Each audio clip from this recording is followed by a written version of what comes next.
a gente vai em muitos lugares e a gente não consegue resolver.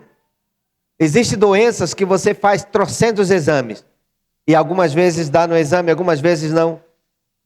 Existem sintomas que aparecem e cada um diz uma coisa. E aí você continua tentando resolver e muitas vezes não resolve. Existem tipos de sentimento, angústia, tristeza, alguma coisa assim no sentido de que parece que você encontrou a saída. Quando menos espera, está ali novamente o problema. E algumas vezes o que falta chama-se entrega total. E muitas vezes a gente pode estar na igreja há 2 milhões de anos. Você já cansou, está na igreja há trocentos anos. Mas muitas vezes o problema está ali e não se resolve. Porque muitas vezes nós somos o crente 6 horas. O crente 6 horas é o crente que 6 horas por mim, 6 horas por mim, 6 horas por mim. É o crente 6 horas. Espero que aqui a gente possa tirar esse apelido do crente 6 horas e a gente ficar no crente e eu oro. Existe até um cântico que diz assim: eu oro por ti, tu oras por mim. Está tudo certo. Mas você não pode deixar de ser o seu principal intercessor da sua vida. E eu vou mais longe. O crente que intercede pelas outras pessoas, Deus resolve a sua causa enquanto ele intercede pelos outros. Foi isso que aconteceu com Jó. E eu já começo o comentário aqui, o primeiro comentário falando de Jó, no capítulo 42. Não vou ler os versículos para mim não gastar muito tempo, porque já estou olhando ali no relógio e aí já fico preocupado com o tempo e eu não quero atrasar. Mas aconteceu com Jó um fato, que eu estou falando do pastor. Jó entendia que o seu pastor era Deus. Deus era o seu pastor. Tanto é que acontece trocentos problemas na vida de Jó, mas ele permanece fiel, fidedigno a Deus, independente do que acontecera, de tudo que aconteceu. Eu costumo dizer que Jó era o que tinha basicamente todas as obras de beneficência ou de beneficente da sua época, porque ele fala isso. Eu era o braço do aleijado, eu era a perna do manco, eu era a comida dos famintos. Quem já leu isso em Jó? Vamos ver. Algumas pessoas já leram. É isso aí. E você encontra essa história a partir do capítulo 16 até o versículo 22, ele vai contando o processo da vida dele ali. Mas, pois bem, Jó, isso já no capítulo 42, a Bíblia diz que os amigos de Jó, que não o respeitaram tanto, reclamaram dele e tal, ninguém falou mal dele no sentido que você não vale nada não, mas falaram que certamente, Jó, você errou, certamente você fez alguma coisa que não devia fazer. Você disse que é inocente, mas eu não acredito na sua inocência, porque senão você não estaria passando pelo que passou. Levantaram muitas dúvidas de Jó. E os amigos de Jó, que levantaram as dúvidas dele, encontrou um inimigo sério, e era o próprio Deus. E Deus então chamou esses amigos de Jó e disse assim: eu tenho um negócio contra vocês. Vocês não falaram bem do meu servo Jó. Vocês não falaram bem dele. E vocês estão enrolados. Porque vocês só têm uma saída. Ou meu servo Jó intercede por vocês e eu livro vocês, ou vocês estão perdidos e vocês vão sofrer as consequências de ter falado contra o meu servo Jó. E aí Deus chama Jó e diz: Jó, é o seguinte, ore pelos seus amigos. Mas Deus falou para os amigos de Jó uma coisa: chame Jó, peça para Jó orar por vocês, porque se Jó orar por vocês, eu perdoo vocês. Então, veja o poder da oração de quem anda assim com Jesus. Se Jó orar por vocês, eu perdoo vocês. Se Jó não orar, vocês vão sofrer as consequências de ter falado mal de Jó. Por isso que, lembra que eu não sou o único. Mas vocês já cansaram de me ouvir dizer, não fale mal de ninguém. Você não sabe a aliança que aquele cara tem com Deus. Fala, mas aquele cara é um delinquente ruim. Você não sabe quem está por trás dele intercedendo por ele, se a mãe morreu intercedendo por ele, você não sabe. E mesmo se não fosse, a Bíblia diz assim, não fale mal uns dos outros. É suficiente. Por quê? Eles falaram mal de Jó, questionaram Jó. Não chamaram Jó de delinquente, de safado, de vagabundo, nada disso. Eles só falaram, não estou acreditando que você está falando que você é inocente, sendo que você está sofrendo consequências. Certamente você não é tão inocente assim. Essa foi a dúvida mais alta, mais ruim que eles levantaram. As outras dúvidas foram mais simples. Mas isso é falar mal.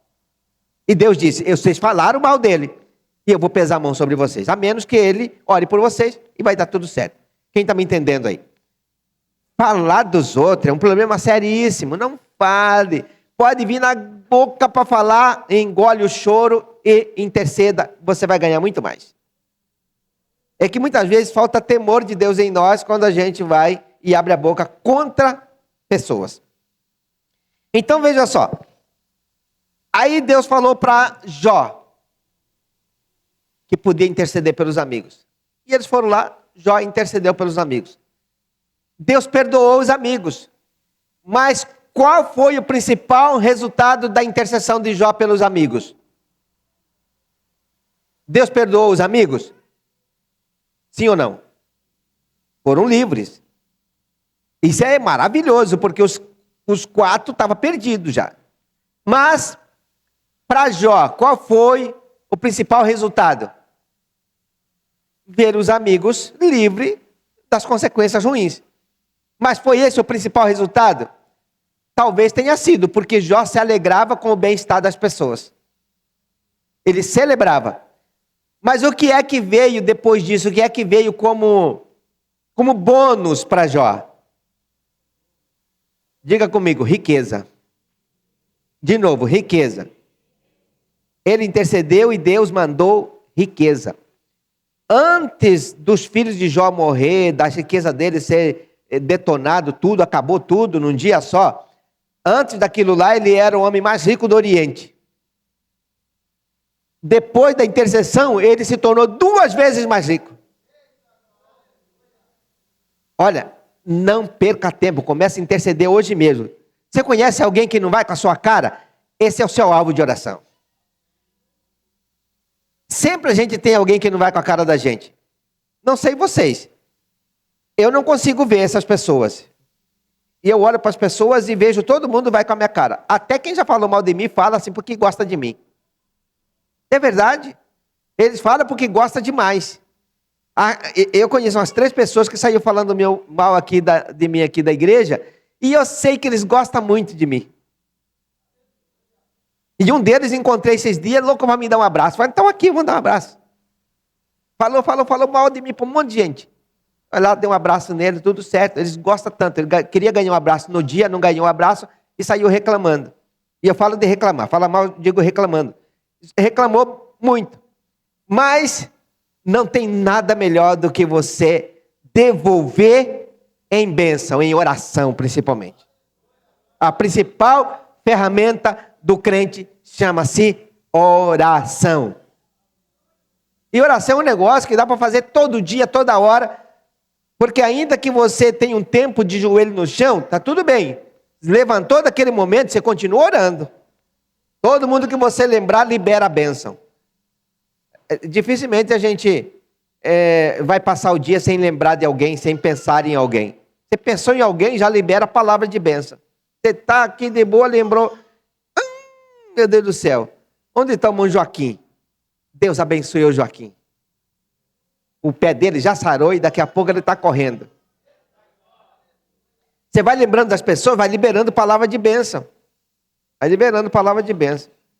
Você lembra assim, eita glória. Glória a Deus. Deus manda chuva sobre ele. Você vai liberando palavra de bênção. Ainda que você pense assim, e o Juscelindo? Trocou de nome, não é mais Juscelino, é Juscelindo.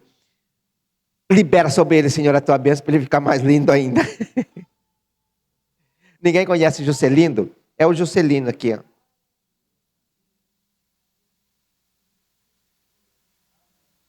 Eu separei alguns comentários aqui do texto para fazer. E eu vou fazer pelo menos 2 comentários. Jesus disse, o ladrão, ele não entra pela porta, ele sobe por outros lugares. Sabe que essas pessoas, muita gente que gosta de estar cortando atalho? Ele pode falar com o Cláudio, mas ele vai falar com outra pessoa para reclamar do Cláudio, por exemplo. Isso é cortar atalho. Jesus chama isso de ladrão que entra por outra parte. O caminho correto, e eu tenho alguma coisa contra o Vilney, ou que alguma coisa que eu preciso falar para o Vilney, eu não posso falar com o Leandro, eu vou ter que falar com o Vilney. Já viu aquelas pessoas que querem falar com uma pessoa, reclamar de uma pessoa e comenta com outra pessoa? Não pode, isso é detonar, isso é terrível, porque você acabou de semear desordem espiritual para você. E a desordem espiritual, ele cobra muito caro. Quando entra uma desordem espiritual, começa a entrar vários problemas. Vou falar aqui de pelo menos uma meia dúzia. Por exemplo, já viu aquelas pessoas que sofrem de ansiedade? Desordem espiritual. Já viu aquelas pessoas, a gente chama de desordem emocional também. Já viu aquelas pessoas que começam a queimação no estômago? Desordem emocional, desordem espiritual. E isso é interferência por causa de situação espiritual e emocional, porque as duas coisas andam junto, e a pessoa não conseguiu corrigir. Quando ele reclama de uma pessoa, ele já adquire um primeiro problema, que não vai manifestar nesse dia, mas uma semana depois, 2 semanas depois, já está manifestando. As doenças que a gente carrega, quase todas, são resultado de desordem emocional, que é causado pela desordem espiritual, que é causado principalmente pela visão como nós vemos o mundo. O mundo que eu digo, as pessoas, e quem reclama, vê o mundo negro, ou seja, ofuscado. Quem não reclama, vê o mundo brilhante, bonito. Mas como não reclamar diante de tanta situação caótica? Glorifica, criatura, glorifica, que Deus muda a sua história. Então Jesus estava colocando isso. E eu acho que eu me empolguei demais, que não vai dar tempo de eu falar 10% do que eu anotei. Meu Jesus. Mas Jesus disse, eu sou a porta. Quantos de nós erramos a porta? Erramos a porta demais a conta. E como é que nós descobrimos que erramos a porta? Quando a coisa dá errado. Mas quem erra a porta não sabe que errou a porta. Só as pessoas que estão do lado observando vai saber que errou a porta. Quem errou, errou e imagina que está acertando. Eu dou um exemplo aqui de errar a porta. Tem alguma coisa que não está legal. E entre você e o mais bonito da galáxia. Aí você chega, irmão, é o seguinte, eu não gostei do que você falou. Tudo certo, está tudo certo você fazer desse jeito, mas se você poderia fazer melhor ainda. Eu não senti bem, mas eu orei e quero um abraço seu, porque já perdoei e Jesus me curou, mas eu me dizer que aconteceu isso. Esse é o caminho de quem acertou a porta. Como é que nós vivemos com a porta? Jesus disse, eu sou a porta. Quando você acerta a porta, você acerta a solução dos problemas. Mas se não acertar a porta, vai estar batendo nas paredes, batendo na quina da porta, criando galo, cortando a testa. Quanta gente ferida. Quanta gente ferida, tão feridas, que muitas vezes vai andando no trânsito e briga no trânsito. Eu fiquei sabendo de um crente que brigou no trânsito, desceu do carro, pegou o outro pelo colarinho da camisa e arrancando o carro. Da nossa igreja, não está mais aqui, mas era da nossa igreja há muito tempo. Isso aconteceu, deve ter uns 8 anos, 10 anos atrás, mais ou menos, uns 8 anos por aí. 2016, 2018, mais ou menos assim. Eu conto milagre, mas não conto santo. E o que eu estou dizendo é que muitas vezes nós não temos noção, porque o sangue ferve, a gente vai falar o que conta na cabeça.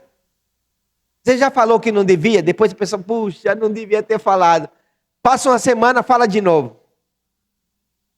Tem que ter, no meu caso, eu tenho que ter domingos próprios, mas todo mundo precisa ter domínio próprio. O que é domínio próprio? Capacidade de frear a sua língua, por mais turbulento que esteja a situação. Domínio próprio. Aí Jesus disse, o ladrão não vem senão a roubar, matar e destruir. Para isso que vem o ladrão. Ele rouba a paz, ele destrói as alegrias, ele mata os sonhos. Todas as vezes que você perdeu a esperança, foi sonhos matados, sonhos destruídos. Pode reviver esses sonhos? Pode, sem sombra de dúvida. Mas o crente que anda na presença permanece vivo, adorando, os sonhos estão vivos. Ou seja, eu estou esperando esta bênção, não importa o que vai acontecer, eu vou esperar a minha bênção. A bênção vai chegar. Você não desiste de buscar. Aí quem sabe chega nos últimos minutos antes de morrer. Mas que chega, chega para quem acredita. Porque a fé é o firme fundamento das coisas que se esperam, a prova das coisas que não se veem. Você tem certeza absoluta que aconteceu, já é. Só estou esperando. Qualquer momento aparece aqui vivamente, ou seja, fisicamente, as bênçãos se transfigurarão em bênçãos físicas, mas ela já existe para aqueles que creem. Eu sou o bom pastor. Eu estou citando só algumas frases, por causa do tempo. Jesus disse, eu sou o bom pastor. Quem é que vive na presença do que é bom pastor, sabe o quanto de fato ele é bom. E quando diz lá que Deus é bom, não significa que na nossa vida tudo vai ser as mil maravilhas. Por quê? Deus foi bom para com Davi? Sim ou não? Sim ou não? Quantos B.O. Davi teve? Muitos B.O. Deus foi bom para os apóstolos? Sim ou não? Todos morreram, faqueado, esfolado, crucificado. Bartolomeu mesmo foi tirado o couro dele todinho. E Pedro pediu para ser crucificado de cabeça para baixo. E por aí vai. Mas Deus foi tremendamente bom com cada um deles e eles estão lá desfrutando hoje. A bondade de Deus a gente passa pelo que tiver que passar, mas continuamos dentro desse que disse, eu sou a porta. E uma vez que nós entramos pela porta, nós estamos dentro. E ele disse assim, Jesus disse assim, se eles estão acabando, destruindo, matando, prejudicando o pastor das ovelhas, o que não farão as ovelhas? Se eles pegam a mim, estão fazendo o que estão fazendo, quanto mais a vocês. O que Jesus estava querendo dizer? Não fique pensando que você está livre de problema. Não está. Mas o que é bom nisso é que nós somos chamados para vencer os problemas. Foi Jesus que disse, no mundo tereis aflições, mas tende bom ânimo, eu venci o mundo. Por que Jesus disse isso? Porque ele diz assim, eu estou em você, você está em mim. E nós somos um só com o Pai. É simples assim. Então, uma vez que você está passando por problema, Jesus está sofrendo junto. Porque ele sente a nossa dor. Ele chora a nossa dor, ele vive a nossa dor. Fala em chorar a nossa dor. Já aconteceu de você começar a orar e sentir uma presença gloriosa e ao invés de você orar 40 minutos, você chora 1 hora? Quem já passou por essa experiência? É a presença gloriosa de Deus em nós, movendo a nossa vida, transformando, quebrando fortaleza. É o próprio Jesus dentro de nós orando. A Bíblia diz que o nosso espírito testifica com o Espírito de Deus que nós somos filhos de Deus. A Bíblia diz que o Espírito Santo ora em nós, através de nós, com gemidos inexprimíveis. Quando as coisas estiverem complicadas, deixa Deus orar em você. Deixa Deus orar com você. Deixa o Espírito Santo orar através de você. Essa é uma intercessão que não tem erro. Quando o Espírito Santo está na nossa vida e orando através de nós, as orações, ela vai para o destino perfeito.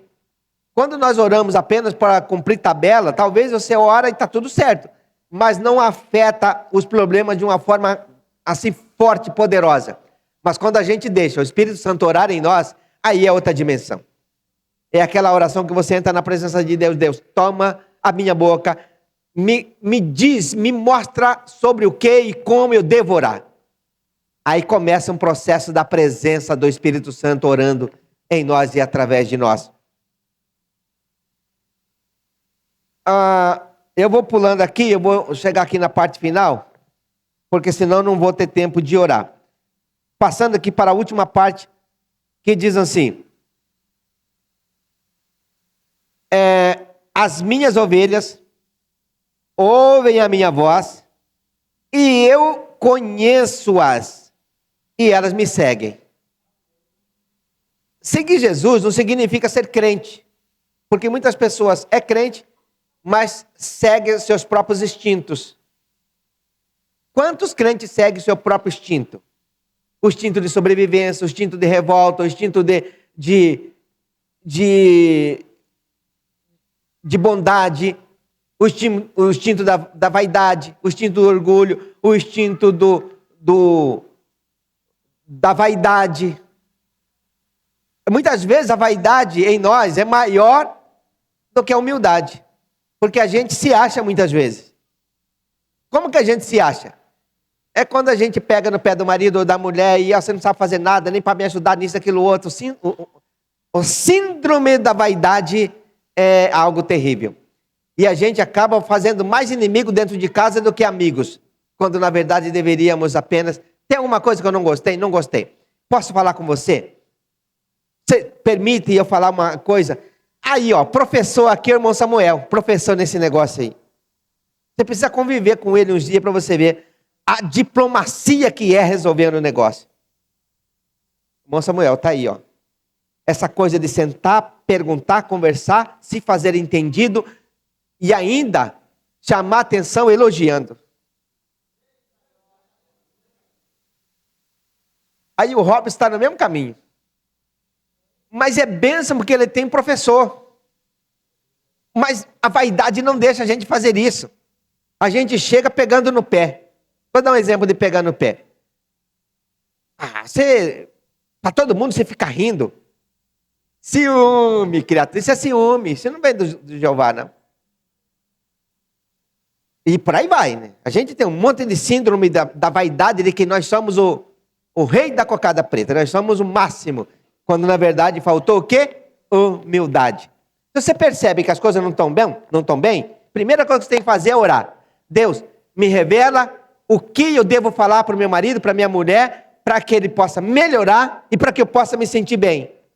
E de repente, um mês depois, Deus te revela o que falar naquele assunto. Mas nós não. Nós somos encrenqueiros demais, a gente nem espera acontecer um problema, a gente já vai de pau em cima falando. Faltou pastoreio de Jesus no nosso coração, por isso que a gente faz. Aqui ó, eu conheço as minhas ovelhas, eu as conheço e elas me seguem, e dou-lhes a vida eterna e nunca hão de perecer, e ninguém as arrebatará das minhas mãos. Meu Pai, que mas deu, é maior que todos, mais poderoso que todos, e das mãos do meu Pai ninguém pode tirar. Se tem um negócio que vale a pena para nós, é entender que Ele já nos deu a vida eterna. Ou seja, nós somos moradores do céu. Por enquanto, precisamos comer picanha. Vocês estão rindo de quê? Por enquanto, precisamos comer picanha, porque ainda estamos aqui. Mas vai chegar um momento que nem pão com manteiga vai precisar mais. Olha, e ninguém as arrebatará das minhas mãos. A gente precisa ter certeza que não tem Satanás que vai chegar e vai arrancar das mãos de Deus. Só tem um jeito do crente sair da presença de Deus. Quando ele quer, vai lá e belisca o pecado. Só assim. Mas Satanás não tem força para arrancar você das mãos de Deus. Uma vez que você está nas mãos de Deus, ninguém pode tirar você de lá. Agora, se o crente quer dar uma beliscadinha fora do aprisco, aí vai comer grama seca. Nós precisamos estar sob os cuidados do nosso pastor Jesus de Nazaré. Meu pai que me deu é maior ou mais poderoso que todos. E das mãos do meu pai, ninguém pode tirar. Que muitas vezes a gente fica naquela preocupação, né? Satanás está me tentando, ele vai acabar me prejudicando, vai acabar me derrubando. A gente pensa muito nisso, né? Satanás vai querer me derrubar. Satanás vai querer me derrubar. Não, ele não tem esse poder de derrubar. O crente que tem o poder de abandonar Jesus e ir para o outro lado. Mas Satanás, ele diz aí, ninguém pode arrebatar das minhas mãos. Uma vez que você está nas minhas mãos, ninguém pode tirar você. Ninguém consegue tirar das minhas mãos. Agora você pode forçar a barra e dizer, não quero mais. E querer sair da presença de Deus. Muitas pessoas saem da presença de Deus. Mas Satanás não tem poder de arrancar você de lá. Das mãos do Pai. Amém? Misericórdia. E como é que a gente ganha essa força? Oração. Oração, oração, oração, oração de novo, adoração, oração, adoração, adoração, oração. Você adora, celebra, ora, adora, celebra. Você não larga Jesus por nada e nem para nada. E os probleminhas Jesus resolve. Jesus resolve garganta inflamada, Jesus resolve câncer, Jesus resolve tristeza, melancolia, Jesus resolve confusão que a gente arruma, até isso Jesus resolve. Você arruma confusão, pede perdão, ele vai e resolve. A gente faz muita confusão, né? O crente é tão metido que gosta de fazer uma confusão. Mas eu quero orar com você, porque eu acredito na oração. Porque quando a gente se arrepende, a gente ora. E se tiver faltando presença de Deus, nós vamos ungir para Deus trazer graça e bondade sobre a nossa vida. E essa oração é por pelo menos 3 coisas. Primeiro, Satanás não pode tirar você da presença de Deus. Então você ora hoje sabendo que se sair é você que quis sair. Se alguém sair é porque quis sair. Satanás não tem força para tirar. Não tem. Ele pode até arrumar tentação. Não caia que está tudo certo. Esse é o primeiro passo. O segundo, você pode ter muita coisa que vai tentar prejudicar você. São doenças, enfermidades, moléstias, são essas coisinhas que muitas vezes pode tentar atrapalhar a nossa vida. E enfermidade e doenças está aberto para todo mundo, porque todos nós comemos mal, bebemos mal e adquirimos muita doença resultado de como comemos mal e bebemos mal. E aí, não é só isso, né, claro, mas isso é o principal. E aí a gente pode orar para Jesus curar as nossas enfermidades, as nossas dores, e aí Jesus cura, e a gente vai melhorando o jeito de como lidamos com as coisas no dia a dia, e a gente vai melhorando. E a terceira coisa é pedir para Jesus, unge a minha vida, os meus lábios, porque eu quero falar apenas o que te agrada. Porque se entrarmos pela porta, nós vamos estar dentro onde Ele controla. Que se estamos dentro do curral, Ele é a porta, estamos por lado de dentro. Satanás não consegue enfiar a mão lá para tirar as ovelhas. Jesus é a porta. Ele diz, eu sou a porta. Eu sou a porta do curral das ovelhas, eu estou aqui na porta. Você entrou para dentro, nós estamos dentro de Jesus, você entrou para dentro, ninguém pode tirar. É uma cerca espiritual, ele cercou, você está guardado. Amém? Glória a Deus.